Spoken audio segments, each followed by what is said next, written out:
things to begin with. We'll see if I had anything. Been those who say that there must be negative consequences to deviance, or it wouldn't be kind of universally the case that there's these sets of behaviors that we regard with disapproval, okay? The disapproval must come from a sense of like the price we pay for deviance. And here's a list kind of like typical costs of deviance. And it comes from a certain point of view, kind of an order approach to society. So the idea that deviance, if there's enough of it, it makes society less orderly. And when you do that, what does that mean exactly? It means that for any given individual, it makes life a little harder to negotiate. You don't know what to expect when you walk out the door. What are you going to be faced with? How are other people going to behave? If they're behaving by the norms and, you know, and they do so fairly regularly, you can predict their activities and their behaviors towards you, okay? So predictability allows you to make plans, get things done, get to where you're going, do your job, and so on, okay? Thing causes confusion about, it's more or less the same thing, looked at from a different kind of point of view, okay? Look, if you don't know what to expect from others, maybe you yourself don't know what the norms are. What is the right or appropriate thing to do according to the point of view of society as a whole? And then if all this happens, the idea is that you lose a certain kind of essential trust in the world. It's like if some natural law became consistent. And from moment to moment, just like from moment to moment, your computer freezes up. If from moment to moment, the law of gravity was suddenly suspended, you start floating around or your pen starts taking off or whatever, well, that becomes really difficult. And you start panicking. You don't even know like how to trust things anymore. How can you actually even do anything, okay? Make any plans and so on. And similarly, it's kind of like a kind of social law of gravity, things holding people in place where they're supposed to be. People lose trust in that. And let's see, actually, there's a classic experiment that was done. It was called the breaching experiment. If you've ever taken a psychology course, it may be that you've heard about this in psychology courses, but there was a guy named Harold Garfinkel, okay, and he tried to demonstrate this basic trust that we have in the orderliness of social life, especially interactional life with other people. What he did is he had his grad students, this is UCLA, late 60s, he would get them to purposely play with other people, so to speak, okay? Sort of pull pranks on them. It's kind of like these television shows where you prank or punk or whatever you call it other people, unbeknownst to them. And so one example might be, look, you could play the go shopping game. Okay, so imagine this. You're going to engage in this deliberate violation of social norms. And what you do is you get your shopping cart. You got your list, and it's got the bread and the peanut butter and the fish, tilapia or whatever. You get your cart, and you're like, you do the normal kind of thing. You tool around the corridors, right? The aisles, and you look for this and that on your list, and you pass the bread that's on your list and the peanut butter that's on your list until finally you reach another shopper with a cart, in which cart you finally find the item on your list, and you reach into their cart and you grab it, right? Okay.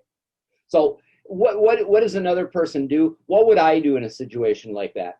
Oh, I could think I probably wouldn't overreact. I'm non-confrontational, so I might say things like, hey, well, you're probably having one of the days that I'm having, right? Where you're not thinking straight, you're not paying attention. You just grabbed my peanut butter out of my cart. I don't know if you noticed yourself doing that, but you did that. Now, Here's what Harold Garfinkel says. Harold Garfinkel says, these kinds of experiments are really, really difficult to carry off because they require the person doing it to be an excellent actor. And he requires a supporting cast. And everyone has to be performing at their top level, and they have to stay in character. So the other person says, yeah, I grabbed your peanut butter. He grabs the next item on the list, the bread from your cart. At this point, you're like, what's going on here? Is this person crazy? Is aggressive? Is he, whatever? And one of the things that you do very often is you look around to other people, maybe other customers, maybe somebody working there, right? To get their feedback, to kind of reassure you that you're not the crazy one. This other person who's grabbing stuff out of your cart is like deviant, right? If the experiment works perfectly, what should happen is you should consult a person working in the store and say, yeah, so, hey, there's this guy here and he keeps on taking stuff out of my cart. And if the experiment's going properly, the person working there should ask, yeah, was it on his list? Right? The idea being that that person is abiding by the rules, okay, and you don't know what the rules are. This is what you do. This is customary stuff, okay? If you're going to find stuff on your grocery list, it's got to come from other people's carts. Okay, so there was this, and there was a whole variety of experiments of this kind. And breaching experiments, breaching means violating, breaking through. So here, unspoken rules of social interaction, what you do and you don't do. And what he wanted to see was what are the kinds of responses you get from people victimized, as it were, by these experiments. And what he finds is people freak out. If it goes on long enough, they often become panicky or angry. They become disoriented. They want to flee. Why? He says because they start to feel that the fundamental trust they have in the social world, that most people in most cases abide by the norms of social life, have suddenly been torn away from it. And so they don't know what's going to happen next. Okay? And it's very scary. So that kind of breaching experiment, which you can try to do.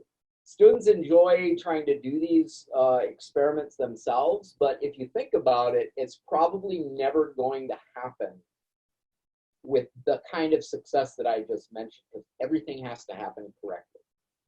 It's usually what happens, the other person will find a way out, right?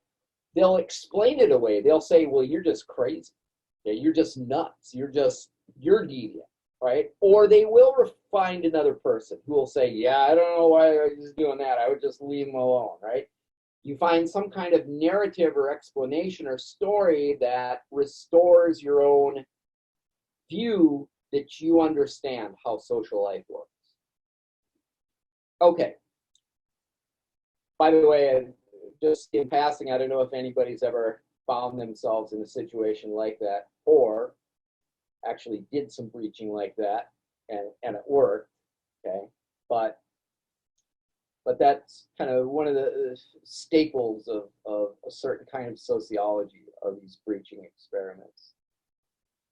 Actually, it's a lot like if you think back to interactional magnetism. So Harold Garfinkel was trying to get his students to deliberately do, okay, in a kind of artificial way, what the street people were doing, in the course of their own everyday lives, and it was very distressing and unsettling to the people that, they were kind of vandalizing, as it were. Okay, to move on now, in deviance, so there's these costs of deviance. If we agree that there's costs of deviance, the idea is, they can be harmful. And so we work to try to minimize or reduce to at least an optimum level the degree of social deviance. And so we have what are called agents of social control, just like there are agents of socialization. People in institutions that get the job of social control done, attempts to regulate people's thoughts and behaviors to keep them in line with the norms, with what's expected. Okay, and sanctions are the words for the tools of social control. And in large measure, they comprise prizes or rewards and punishments. Okay.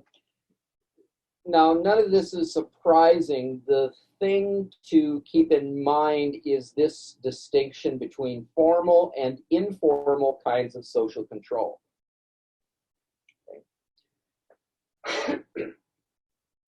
Formal social control would be like police officers,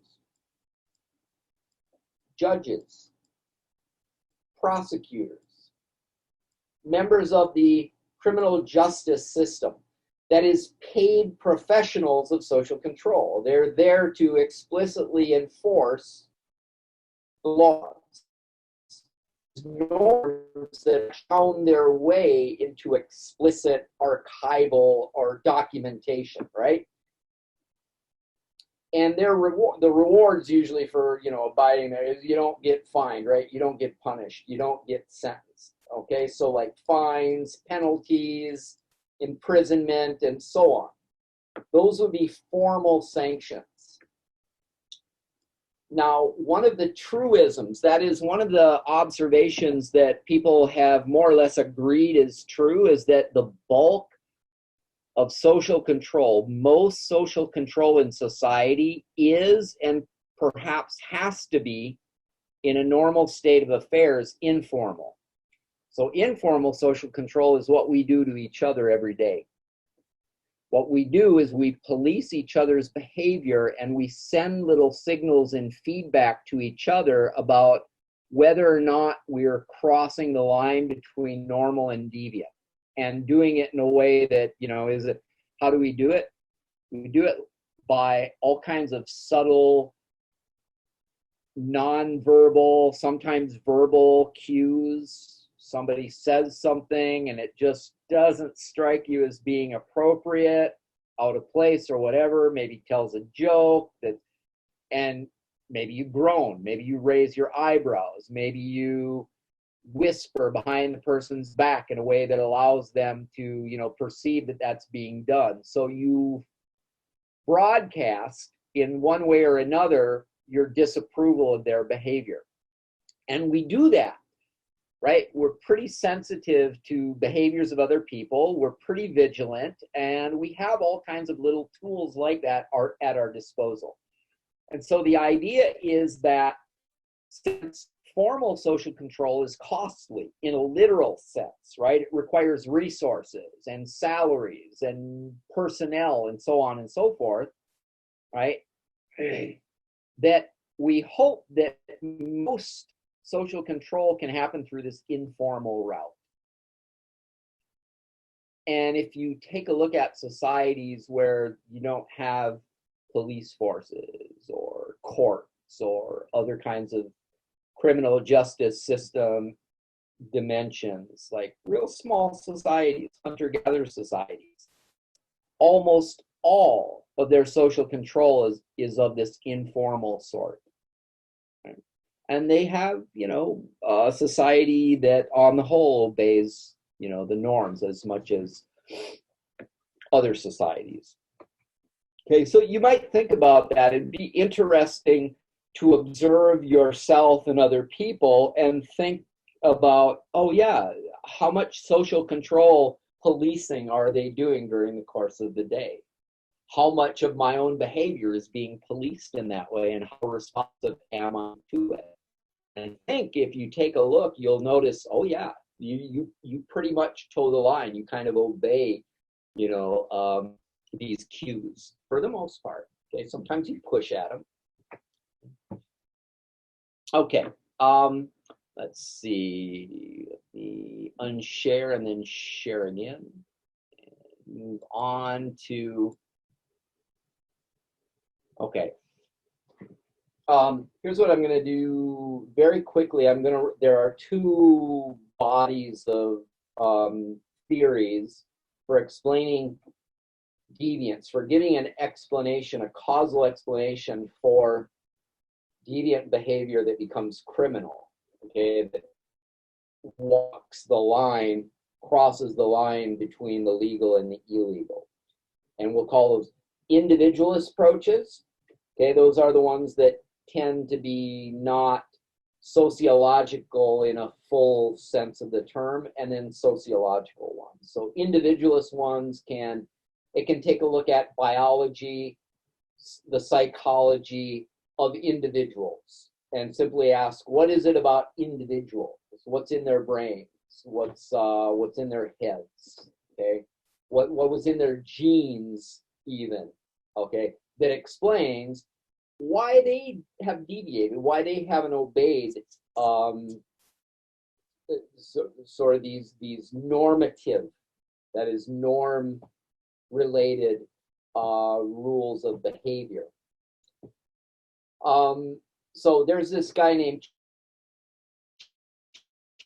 okay, so Cesare Lombroso is a guy who is Italian, and he wrote a book called The Criminal Man back in 1876, and this book is like seen as the first scientific book about crime, criminology. Okay?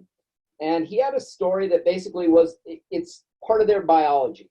Okay, if individuals end up deviating, if you want to look for a reason, where you got to look is you got to look in their biology. Now, this was the 1870s when he first wrote this book, so this is like 25 years or so before anybody even started using the language of genes or genetics, right? So he was kind of in the dark about how a lot of stuff worked that we're not in the dark about anymore, but that was his suspicion. Let's see, I'm going to run pretty quickly through him. Here's what he ended up doing, by the way. You see this little picture here from his book. He actually was able to get access to the cadavers of criminals who had been killed, murdered, maybe executed. This was in Italy. And he did something that was kind of a thing that people started doing a lot in the 1800s, scientists of humanity, is they started measuring their dimensions, in particular their skulls, the dimensions of their skulls, the width, the length, and you would get these different indexes depending on the different metrical dimensions of the skull. Well, he did that for these guys. And what he thought he found correlations. He thought he found some key signatures that people were born with, right? They were born with certain kinds of facial or skull characteristics that were probably linked to other kinds of inborn criminal characteristics. What did he have in mind as criminal characteristics? Kind of insensitivity to other people, a lack of concern with other people's feelings, a lack of respect for the rights of other people, to own things, to make their way safely from one place to another, right? A lack of a certain sense of quote unquote civilized civil behavior. Okay, they lacked this, and they lacked it in the same way that they lacked or they possess certain kinds of facial features. Here's a list of them, by the way. So you can take a look at yourself or your friends now, if you have this list here. Large jaws, high cheekbones, handle-shaped ears. What is a handle-shaped ear? Handle-shaped ear, there's earlobes which are attached or non-attached. Well, I think the handle-shaped ears are the attached ones, if I'm not mistaken. Large chins, hawk-like noses, and it goes on and on, okay? So what he did, here's what he thought. He thought he found a statistical feature of criminality. That is, he thought that these facial or skull characteristics were much more common in the criminal population than in the larger population. Turns out, wrong. They're not. Okay. Anyway, he got it wrong, but that was his theory. There was another guy named William Sheldon. So I'm going to move on from Lombroso. There's more to say about him, like this thing, what he called atavism. I think I'll leave that for right now. If I have time on Thursday, I'll come back to it. It's part of a theory of societal evolution that has since been debunked or discredited, but that's maybe worth talking about when we come back on Thursday. Here's another guy, William Sheldon. William Sheldon arrived at, he took a look at body shape, and he said that there are these, he came up with three kind of ideal shapes, what he called ectomorphic. An ectomorph is somebody who's tall and thin. A mesomorph, meso is kind of means in between. A mesomorph, and then you had an endomorph. An endomorph would be a person who's kind of short and squat. Short, pudgy. Okay, and was somebody who was kind of, mid-height, average height, but tended to be kind of robust, kind of muscular. Okay? Here's what he found. Okay, he actually had access to populations, male juvenile delinquents. And this is decades later. This is in the 1900s, the 30s, the 40s of the previous century. And what he found out was that per every, 100 person in the population of juvenile delinquents, there would be a larger proportion of them, okay, would be mesomorph. Okay, so he found, and this was replicated by other people as well. So even correcting for other kinds of variables that may, confound this correlation, you still ended up, and we still to this day, this is what I've heard. This is what I still haven't heard anything to the contrary. It's not a super strong correlation, but it is there, and it is recurrent, and it still shows up. So it leads people to think that there may be something to explain. Why is it that on average, if you're mesomorphic, a better chance than if you're ectomorphic or endomorphic to commit a crime and end up, processed by the criminal justice system? I'm going to actually set this aside for maybe to return to on Thursday.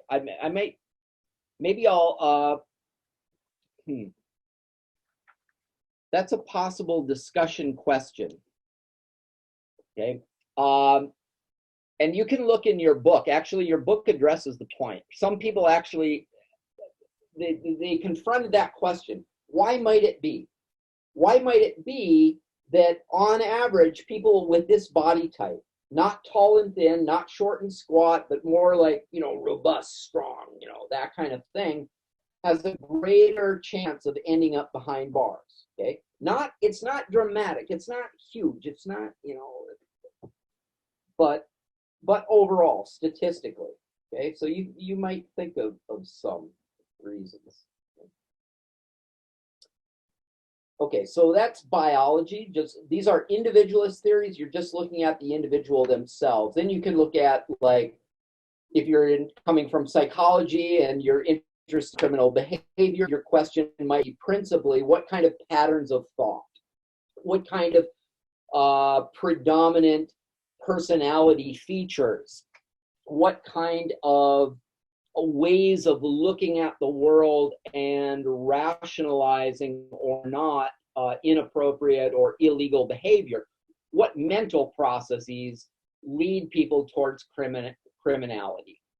Okay, so if psychopathy, antisocial personality, conduct disorder are all kinds of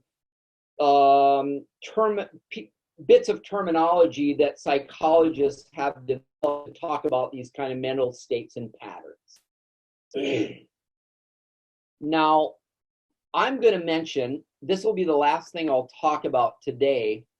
This will kind of set up the documentary that you guys are going to watch. I want you to watch this documentary and respond to it in a discussion question. But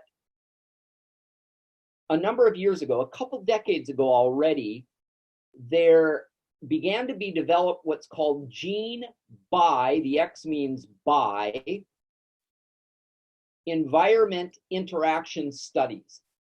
And in this, it's kind of cross-disciplinary, interdisciplinary. You're combining individualist approaches focused on things like psychological or biological factors, in particular genetics, and the kind of mental brains or brain states they can lead to, and your information about environment as well, and seeing how the two together, okay, explain criminal behavior.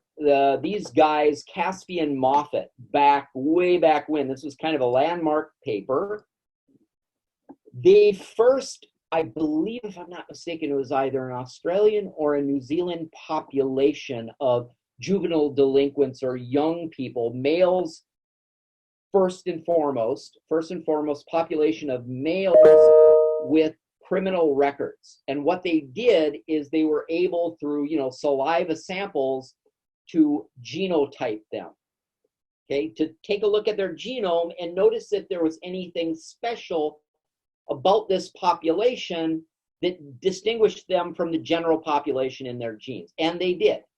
They found that there was a higher incidence, a higher frequency of a certain kind of gene that coded for, that made this thing called monoamine oxidase A, okay, which is an enzyme that breaks down a certain chemical that is relevant, important in brain activity, in particular in the way one neuron communicates with another. One neuron fires, and this leads to adjacent neuron firing, and what that means ultimately is there's like a charge that passes along a circuit in the brain, and that eventually translates into cognitive or actual concrete external behavior. I'm going to show you really quickly, if I can find where it went. Let me stop this. Let me see if I can. I actually did this drawing of my own. It's not the greatest in the world, but maybe it's better than nothing. Here, I just found it, so I'm going to share again. And I'm going to show you the way in which it's believed. Do you see this here? This kind of drawing, I drew it on the back. I took a dry erase board and then I took a picture of it. Okay, here's the story. The story of this monoamine oxidase A is there are varieties of a gene. Okay, you may remember from, say, a biology class, they're called alleles. There are a couple variants of this gene that researchers have been interested in. There's one that's literally longer, and that's seen as the good one. Okay, that is it.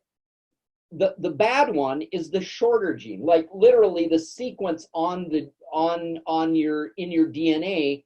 And by the way, this is on the X chromosome. And if you are familiar with it, if you got two X's, you're female. If you just have one X, and the corresponding chromosome is Y, you're male. Okay, so the long gene, the good gene, these genes are on the X chromosome. Okay, that's where they are. And here's what the deal is. The longer the chromosome, the more of the enzyme, on average, it produces. The shorter the chromosome, the less it produces. And here's what they say this enzyme might do, this product might do. It might be, and this is all might, this is all a hypothesis. This is a guess as to why we're seeing the correlation that we do. That is, the quote-unquote bad short gene, okay, is found in higher frequency among the criminal population of the people that were studied, okay, by those researchers. Here's a guess that this enzyme, what it does is it actually helps the circuits in the brain that are responsible for inhibiting circuits responsible for implicated in impulsive reactions to external events or objects, right? So you see a snake and you jump. Somebody calls your mom a name and you suddenly become ferocious with anger and you slug the guy, right? Or some other kind of, right, event or object in the environment.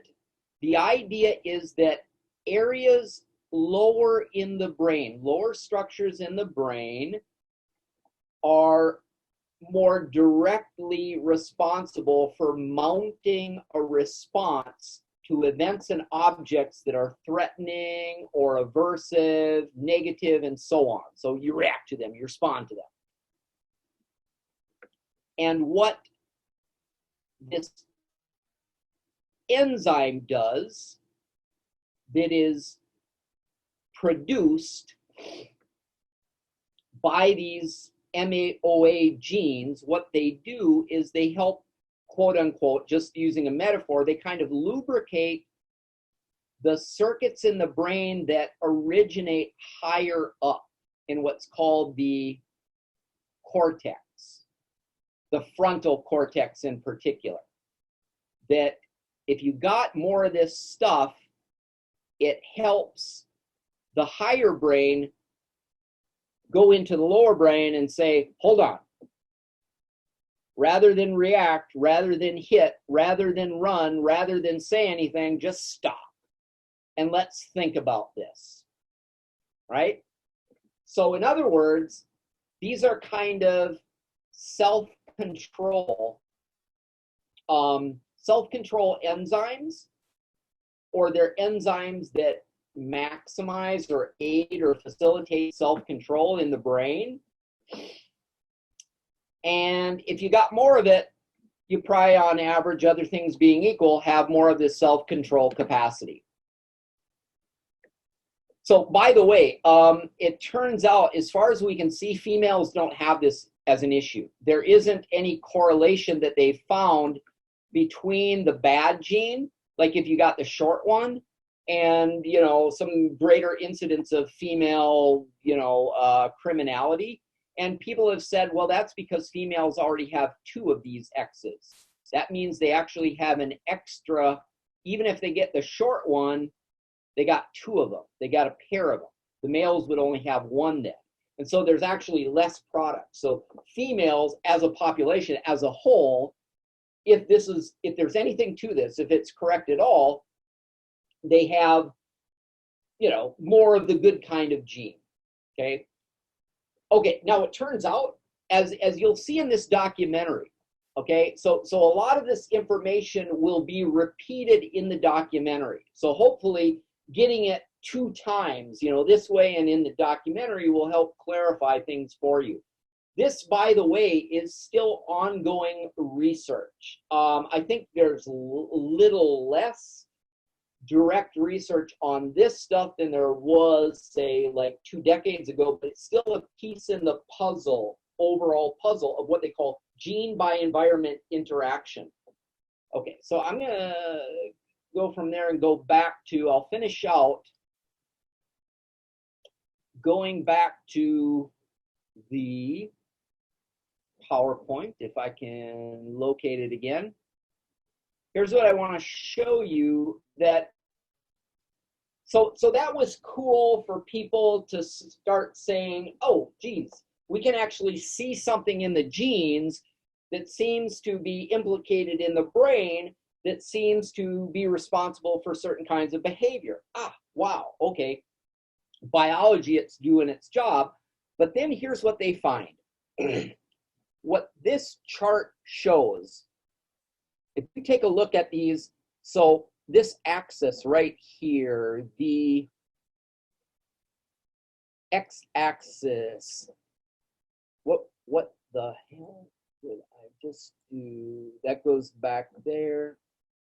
This axis going this way. You get a population of people with both some kind of criminal record, observations about their childhood, et cetera, and this shows the degree of childhood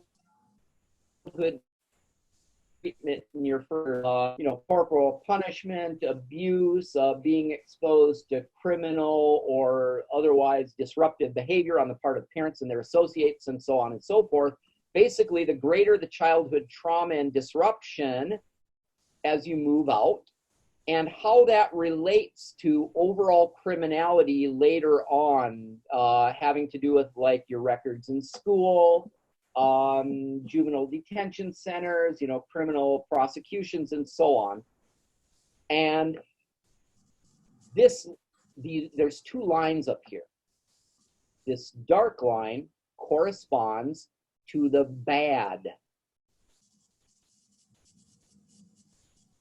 gene, the shorter gene, producing less of that product that produces less of that lubricant or what have you. And this would be the good one. So what's interesting here is that you get somebody with a good gene, somebody with a bad gene. If they ended up in a, childhood that was pretty calm, nothing much bad happening, decent childhood, really no difference. Really no difference in later outcomes as far as criminality, okay? Just a bad gene, if you come from good household, okay, no major problems there, you're no more likely, okay, than the other person. It's as childhood becomes worse, very severe. What happens when you come from a home that's not a very good home to be in when you're very young? Well, if you have the bad gene, the probability, okay, versus your average person in the population, your probability of getting in trouble with the law goes way up, relative to if you have the good gene.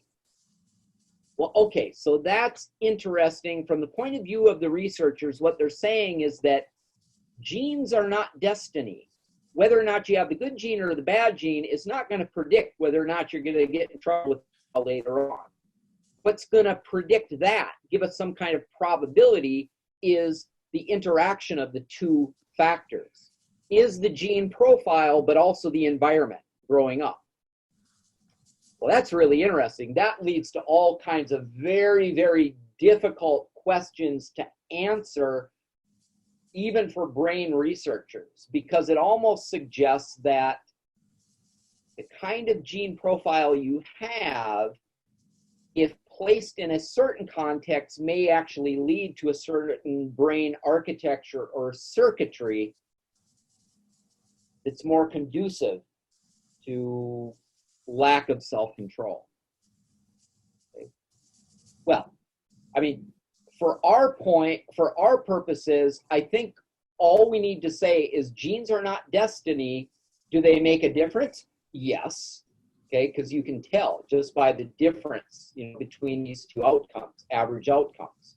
But they're not destiny, right? Okay, it all depends. First of all, it's a probability to begin with.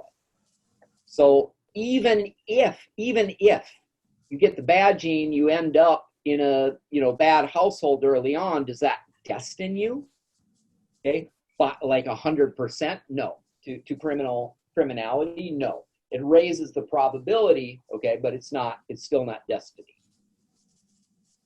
Okay, so this is kind of like, I would say, at the cutting edge of research that combines both individualist and sociological approaches, those looking at what the individual has inside them, together with, what the features of the household, the neighborhood, the community, schools, and so on are. Okay, so it's a complex story, which I guess is as we might expect. Okay, guys, so that was my goal, to get through that today. And then on Thursday, we'll move on to sociological theories of deviance. So just before I stop things here, Destiny, Katie, Anna, all you guys, you're clear on what you need to do by the end of get that quiz done, okay? So by the end of today, you need to get that quiz done. It's 50 points. Anybody listening in on the recordings, make sure you get that done. If you have any questions about access or anything else, send me an email, okay, and we'll straighten it out. All right? All right. Hey, thanks for you guys' attention this morning. I look forward to seeing you guys on Thursday then. All right? Have a good weekend. All right. Take care.